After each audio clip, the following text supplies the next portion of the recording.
नमस्कार दोस्तों, स्वागत है आपका अपने चैनल सिविल एजुकेशन में। यहाँ दोस्तों आज के वीडियो में एक बहुत ही इंपॉर्टेंट जानकारी आपको मिलने वाली है जो कि ऑल ओवर इंडिया में सेम फॉलो होगा दोस्तों, दूसरा कोई सॉल्यूशन नहीं है। यहाँ आज का वीडियो स्पेशली आपके डिमांड पे बनाया जा रहा है दोस्तों कि इस तरह की आपको वीडियो चाहिए और किसी का कमेंट आया था। वीडियो जरूर आपको पसंद आए तो लाइक करें, सब्सक्राइब शेयर करें और बेल आइकन दबाना जरूर ना भूलें दोस्तों, क्योंकि जो भी वीडियो बनेंगे वो आपकी नॉलेज को हमेशा इंक्रीज करने के लिए बनाए जा रहे हैं। टोटली सिविल एजुकेशन साइट पे प्रैक्टिकल वीडियो बनाए जा रहे हैं दोस्तों इस चैनल के द्वारा, जो कि आपको बहुत ही ज्यादा फायदेमंद होने वाले हैं। देर न करते हुए वीडियो शुरू करते हैं दोस्तों। सबसे बड़ा सवाल आता है कि एक मेजनीन फ्लोर, यदि आप कहें तो ये टॉप फ्लोर है जैसे, और बीच में मेजनीन फ्लोर है, उनका मोड ऑफ मेजरमेंट क्या होगा? यदि फिर आप पेमेंट देंगे कॉन्ट्रैक्टर को तो कैसे देंगे, या किस हिसाब से आपको मेजरमेंट फाइंड आउट करना है? या इसमें सबसे बड़ा एक रीजन मैं आपको बताना चाहूं दोस्तों कि मोड ऑफ मेजरमेंट मींस जो मेथड है वो आपका बिल्कुल चेंज नहीं होगा। यदि सपोज कहीं बीम से कनेक्ट हो रही है कोई स्लैब, तो आप जैसा रूल है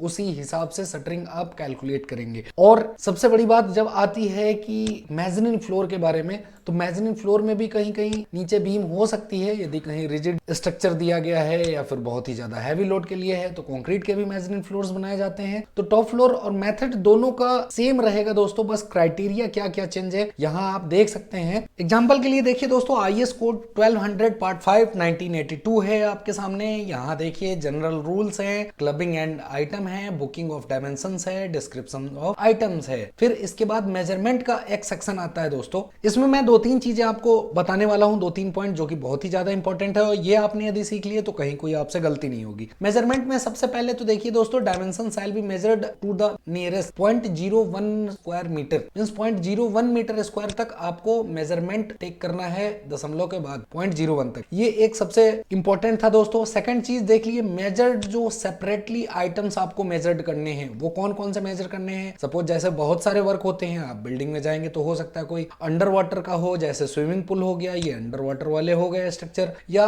बिलो ग्राउंड लेवल हो गए, अबव ग्राउंड लेवल हो गया। तो इस तरह में क्या सेपरेट वर्क को फाइंड आउट करना है, जैसे वर्क इन और अंडर वाटर तो आप उसको सेपरेटली क्वांटिटी निकालेंगे, work in liquid mud separate निकलेगा, वर्क इन और under fall position and work interrupted by tides. Tides आप जानते हैं ज्यादातर कोस्टल एरिया के लिए ये बनाया गया दोस्तों, और इस वजह से ये चारों आइटम को आप अलग अलग क्वांटिटी निकालनी पड़ती है। सेम है दोस्तों, बिल ऑफ क्वांटिटी देख लीजिए, the bill of quantity shall fully describe the material and workmanship and accurately represent the work to be executed. Bill of quantity जब आप निकालेंगे तो उसमें प्रॉपर डिस्क्राइब्ड होना चाहिए कि आपने क्या क्या किया है, कौन सा स्ट्रक्चर किया है, किस लेवल का है, ये सारी शटरिंग मेजरमेंट्स में आएंगी। अब मेजरमेंट और स्टेजेस की जो मैं बात कर रहा था दोस्तों, देखिए बिलो ग्राउंड लेवल या डेटम लेवल है, फिर अबव ग्राउंड लेवल या डेटम लेवल है। एक और इंपॉर्टेंट पॉइंट है दोस्तों, जैसे 6.4 क्लॉज इसका देख सकते हैं कि no deduction shall be made for opening up to 0.4 metre square. No deduction shall be made for any opening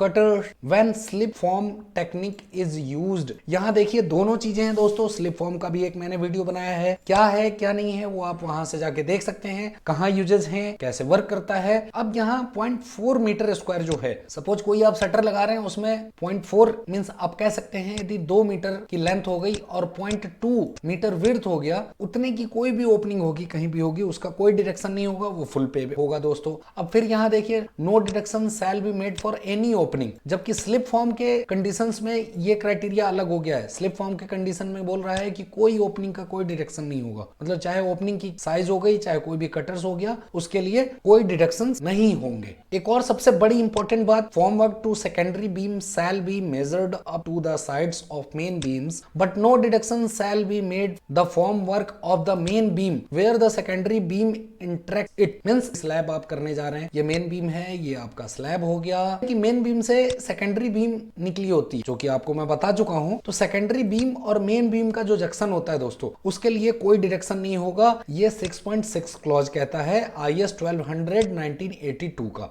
वो भी पार्ट 5 दोस्तों, क्योंकि पार्ट 5 शटरिंग के लिए है। मेथड ऑफ मेजरमेंट में 6.1 क्लॉज भी बहुत ज्यादा इंपॉर्टेंट है दोस्तों। क्यों इंपॉर्टेंट है कि देखिए, फॉर्म वर्क कभी कभी किसी केसेस में होता है कि समझ नहीं पाते हैं लोग और कुछ गलतियां हो जाती हैं, तो वो चीज मैं आप लोग को बताने वाला हूं कि formwork shall be measured in square metre as the actual surface in contact with the concrete और any other material required formwork. Means suppose यदि आप कोई स्टेयर कर रहे हैं, या एग्जांपल के लिए मैं स्टेयर देता हूं, तो स्टेयर के एक बॉटम फेस में जो स्टेप हैं उनमें शटरिंग लगेगी, तो केवल इन्हीं शटरिंग्स का पेमेंट करना है दोस्तों। ऐसा नहीं कि आप टॉप का भी पेमेंट करें या फिर मोड ऑफ मेजरमेंट आप गलत निकालें, तो ये सही नहीं होगा। इसलिए जो एक्चुअल कंक्रीट फेस से शटर आएगा, सपोज यदि आपके पास 1220 mm की प्लाई थी और आपने किसी छज्जे के लिए शटर लगाया या किसी स्लैब के लिए शटर लगाया और आपका प्लाईवुड सपोज एग्जांपल के लिए कि 400 ऑफसेट रहा, मींस 400 शटर यूज नहीं हुआ, तो आप ये नहीं कह सकते कि सर मैंने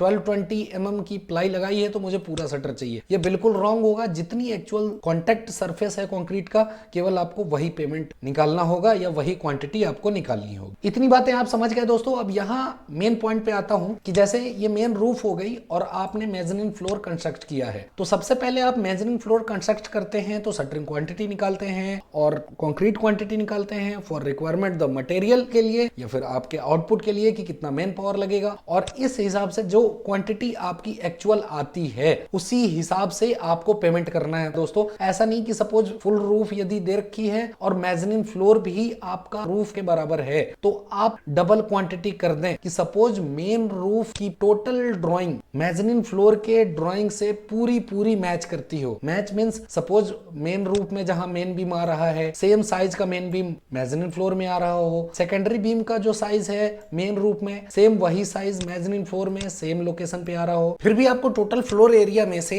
छज्जे का एरिया माइनस करना पड़ेगा दोस्तों, क्योंकि as per definition of measuring floor की ये होती है कि जो मेन फ्लोर होगा, मींस मेन फ्लोर आप रूफ कह सकते हैं या फ्लोर कह सकते हैं, उससे हमेशा इसका एरिया कम होता है। इस वजह से डबल तो कभी हो ही नहीं सकता। केवल एक ही कंडीशन, जब आप छज्जा सारा माइनस कर दे और सारी ड्राइंग्स और सारा डिजाइन सेम हो इंटायर एरिया का, तभी आप इसको डबल कर सकते हैं। वो भी इंटायर एरिया का डबल होगा दोस्तों, मींस जो रूफ होगी उसमें से छज्जे का एरिया माइनस करना पड़ेगा फिर डबल करना पड़ेगा, अदरवाइज डबल नहीं हो सकता है। तो इस वीडियो में इतना ही। आईएस कोड के जितने भी मेजरमेंट्स हैं, कंक्रीट का मेजरमेंट हो गया, पेंटिंग मेजरमेंट्स हो गए, सारी वीडियो में धीरे धीरे आपके सामने लेके आऊंगा। और वीडियो जरूर पसंद आया दोस्तों तो लाइक करें, सब्सक्राइब करें, शेयर करें। इस वीडियो में इतना ही। अब मुझे विदा दीजिए, नेक्स्ट वीडियो में मिलते हैं। इस वीडियो में बने रहने के लिए आपका बहुत बहुत धन्यवाद।